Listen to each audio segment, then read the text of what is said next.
Hello, hello, hello. So, mag-video tayo mga ka-idol.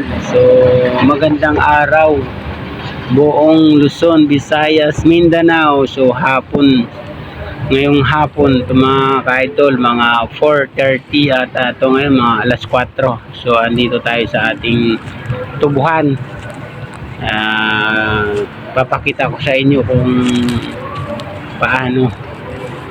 Ayan, doon dito banda mga ka-idol, ayan, magandang tanim. So, pero mayroon nagkandamatay kasi tag-init. So, ang tinanim dyan, yung iba namatay. So, inaantay pa natin yung tag-ulan para mataniman ulit yung namatay na tubo mga kaibigan. So, ayan o. Dito naman mga kaibigan, maganda naman ang tubo ng tubo kasi marami talagang patay. Ayan o, mga patay.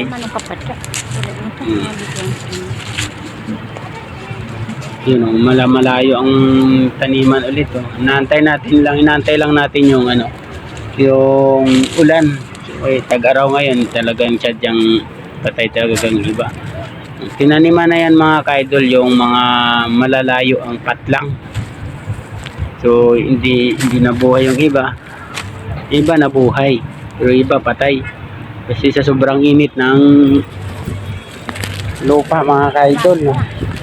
Ayun.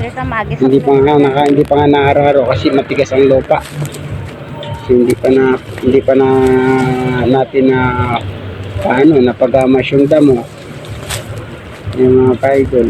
Pero konti lang naman ang damo. Ayun, konti lang naman ang damo, mga maiiksi lang naman siya. Hindi siya ganoon kakapal, mga ka-idol. So, naantay-antay lang natin yung tagulan. Kasi hindi pwede magalaw ang tubo, ang puno ng tubo mga ka-idol kapag ang tagulan. Namumula ang tubo. So, yun, hindi pa naabunuhan ng first abono. Dapat naabunuhan na yan mga ka-idol, kaso nga lang yun nga, mainit. So, luslis lang, titigas lang ang abono. Tas yung tubo, ang tagal makarecover mga ka-idol, baka mamatay pa dahil siyempre ang abono matapang yan pagka walang tubig magsusuporta ba. Yan o, dito tataniman pa natin yan ng pero mayroon naman naka-ready mga ka-idol. Puluhan natin yan puluhan natin ng tubo ulit yan tapos tataniman. Yan, antay na lang natin yung tag-ulan kasi mahirap hindi din araro yan kasi matigas ang lupa.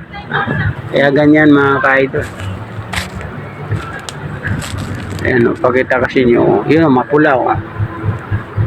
Kasi mga ka-idol, sobrang init talaga. Grabe talaga ang init. Kahit ito hapon na mga ka-idol, ang init pa talaga.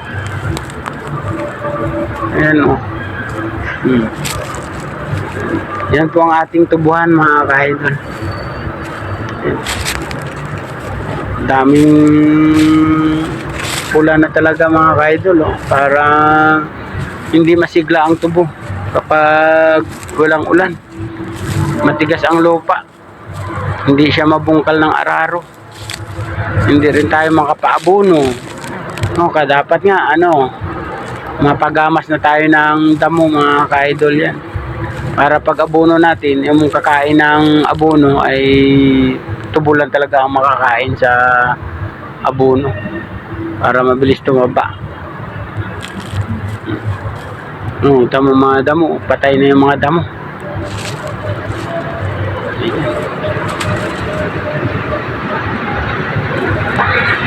Nalawak-lawak din yan mga ka-idol.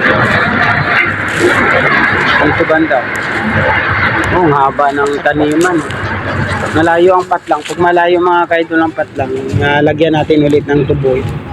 Yung bubuhuan lang, lalagyan na ng butas, tapos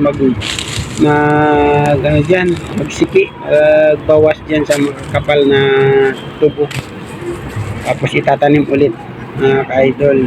Yan lang ang gagawin dyan kasi hindi na rin pwede yung yung patdan, yung putol-putol na tubo.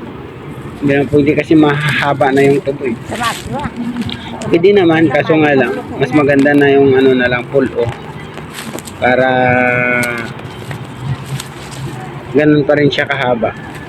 Makakahabol siya sa nauna.